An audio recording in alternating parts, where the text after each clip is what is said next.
Assalamualaikum everyone, welcome back to my YouTube channel. Semoga anda semua sehat-sehat belaka. Kali ini saya persembahkan sinopsis video untuk salah satu karya saya bertajuk Peluru Jepun. Mari kita saksikan sinopsisnya.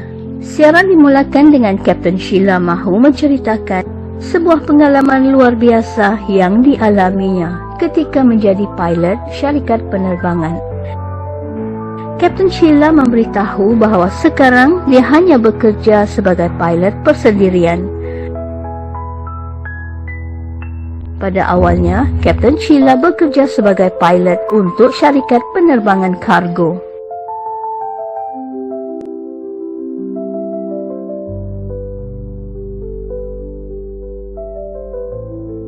Bagaimanapun, menurut Kapten Sheila, dia memohon untuk dipindahkan ke bahagian penerbangan berpenumpang kerana merasakan tugas itu lebih bermakna dan meriah buat dirinya. Tiba-tiba, Kapten Sheila terkenang pula kepada Kapten Takamoto yang merupakan pejuang tegar Jepun yang telah menduduki tanah Melayu pada tahun 1942. Menurut Kapten Sheila, Kapten Jepun inilah yang wujud dalam pengalamannya ketika mula-mula menyertai penerbangan berpenumpang. Alkisahnya, seawal 6:30 pagi, bersama Kapten Sheila, co-pilotnya Adam, sudah memeriksa semua keperluan pesawat sebelum melakukan penerbangan yang dijadualkan pukul 9 pagi ke Brisbane, Australia. Ketika pesawat dihidupkan, co-pilot kedua yaitu Nazrul juga hadir membantu persiapan.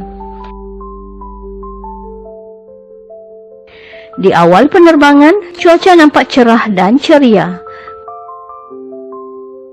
Penerbangan amat lancar.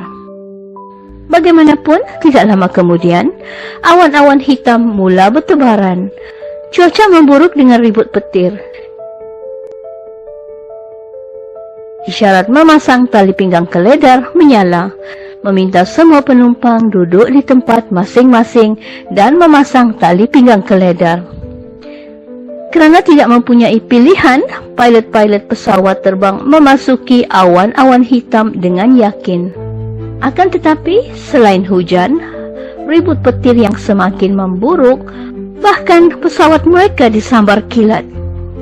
Untuk seketika, cahaya kilat menyelubungi seluruh ruang pesawat.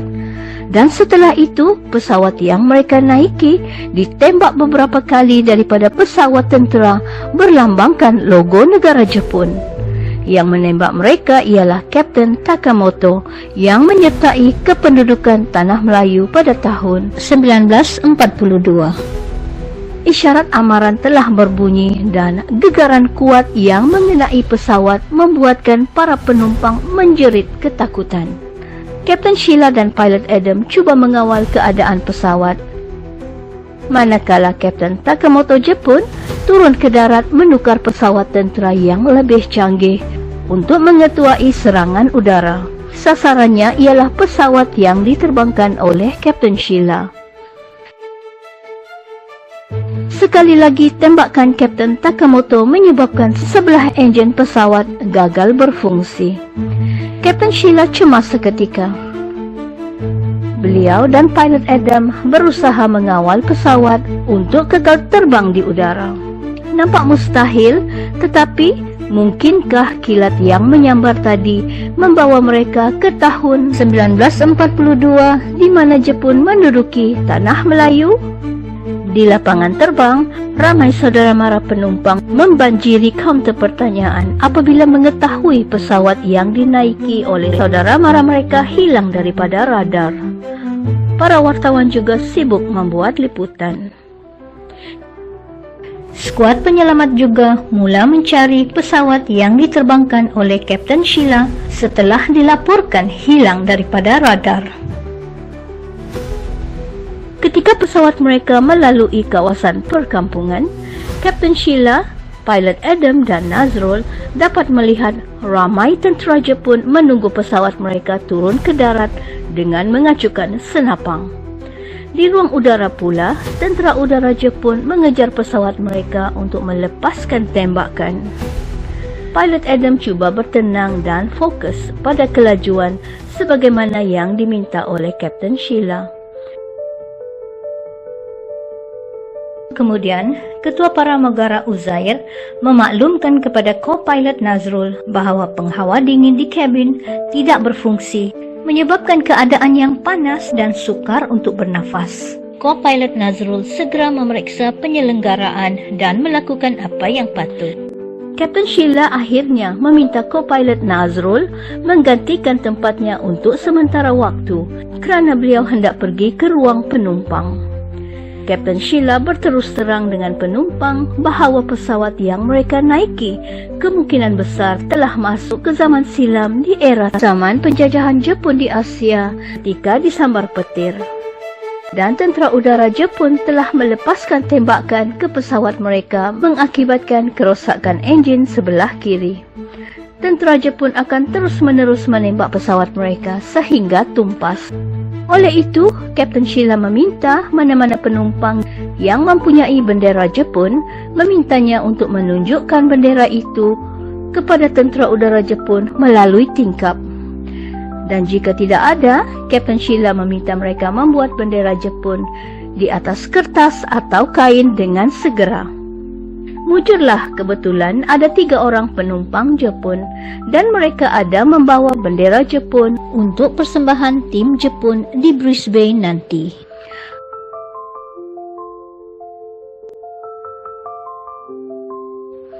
Apabila bendera Jepun ditunjukkan di jendela, Kapten Takamoto terkejut melihatnya dan tersenyum-senyum kerana merasa bangga. Setelah agak lama meninggalkan negara Jepun, beliau tidak menyangka negaranya telah membina satu pesawat yang begitu besar. Inilah yang disangkakan oleh beliau. Hal ini juga terlihatkan oleh tentera udara yang lain, lalu mereka meninggalkan pesawat itu. Akhirnya, penghawa dingin kembali berfungsi. Kapten Sheila juga bertanya jika ada di kalangan penumpang merupakan jurutera yang dapat membantunya memeriksa dan membaiki kerosakan kecil pesawat. Mujurlah ada 4 orang jurutera yang menawarkan pertolongan. Para jurutera pun mula memeriksa dan berusaha sebaik mungkin membaiki pesawat dengan perkakas yang mereka miliki walaupun terhad. Ketika Kapten Takamoto dan kumpulannya berada di darat, mereka terlihat pesawat besar tadi terbang di udara dan mereka memberi tabik hormat demi negara Jepun. Pesawat itu kemudian dapat meneruskan penerbangan, tetapi bergetar-getar membuatkan semua orang berasa risau. Lebih merisaukan lagi, tiba-tiba pesawat menjunam ke bawah membuatkan penumpang-penumpang menjerit ketakutan dan banyak bagasi di ruang simpanan atas berjatuhan.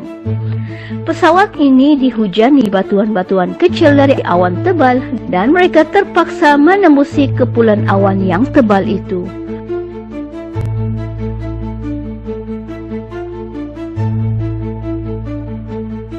Cuaca sangat buruk. Pesawat dihentam bertubi-tubi dengan tiupan petir, hujan, dan kilat.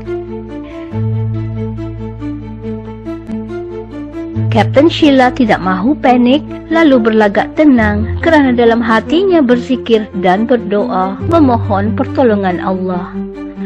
Pesawat terus terbang laju untuk keluar daripada kepulan awan itu. Di dalam hati Kapten Sheila hanyalah doa. Pilot Adam juga bertenang dan fokus pada penerbangan itu. Co-pilot Nazrul tawakal dalam hatinya juga berserah sepenuhnya kepada Allah. Penerbangan itu sebenarnya sungguh menakutkan kerana menempuh peralihan zaman dalam cuaca buruk.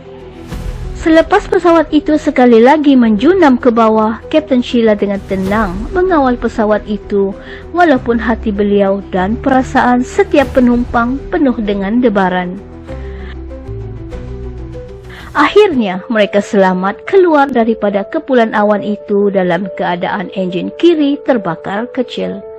Kapten Sheila berjaya menghubungi pegawai di pejabat kawalan dan memintanya untuk menyediakan bomba dan ambulans. Ketua Pramugara Uzair menerima panggilan daripada Kapten Sheila, memintanya memaklumkan kepada penumpang bahawa mereka akan mendarat sebentar lagi dalam keadaan pesawat yang bermasalah. Para penumpang diminta untuk menundukkan kepala ke paras lutut. Setelah dimaklumkan oleh Ketua Pramugara Uzair kepada penumpang agar mereka menundukkan kepala ke paras lutut, semua penumpang berasa cemas dan melakukannya dengan segera.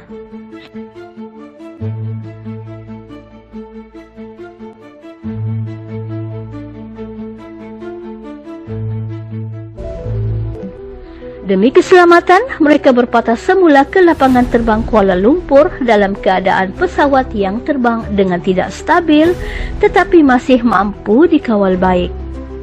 Akhirnya mereka mula mendarat. Pendaratan tidak begitu baik kerana pesawat bermasalah, menyebabkan para penumpang mengalami hentakan yang kuat. Ramai yang menjerit ketakutan. Beberapa kereta bomba dan ambulans sudah pun sampai ke lapangan di saat pesawat mereka tiba.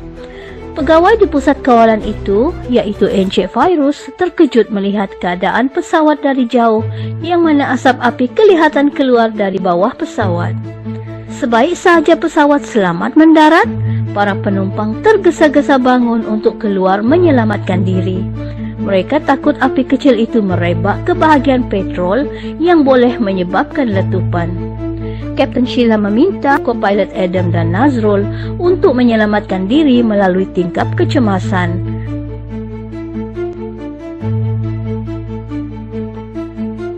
Kapten Sheila bersiap sedia memakai pakaian kalis api dan beliau mahu keluar bersama penumpang selain memastikan tidak ada penumpang yang terperangkap. Semua penumpang selamat keluar. Kapten Sheila ternampak salah seorang pramugarinya mengangkat tangan meminta pertolongan kerana dia telah tersepit di antara kerusi. Keadaan pramugari itu nampak sangat lemah. Apabila mendatangi pramugari itu, malang sekali berlaku pula runtuhan serpihan rangka bumbung yang menyebabkan Kapten Sheila juga tersepit.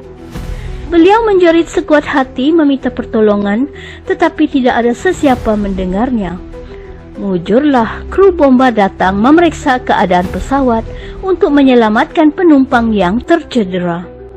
Kapten Sheila dan 4 orang yang tercedera berjaya diselamatkan. Pilot Adam dan Nazrul mengeluarkan tali yang terletak di siling kokpit pilot. Pada masa itu, api sudah membesar di bahagian tengah pesawat. Dengan segera, mereka menyarungkan baju kalis api dan keluar daripada pesawat itu. Bermula dengan pilot Adam.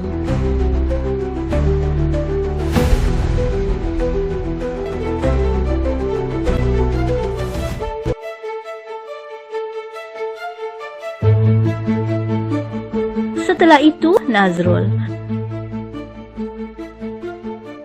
Sebaik sahaja Nazrul memijakkan kakinya ke tanah, mereka berdua segera berlari selaju dan sejauh mungkin. Dan pesawat itu meletup dengan kuat sekali. Ahli-ahli bomba memadamkan api berjam-jam juga lamanya. Yang perlu disyukuri ialah tidak ada kehilangan nyawa. Begitulah cerita Kapten Sheila, satu kenangan yang tidak dapat dilupakan oleh beliau dan semua penumpang yang terbabit. Terima kasih kerana sudi menonton. Hope to see you guys again next time. Goodbye.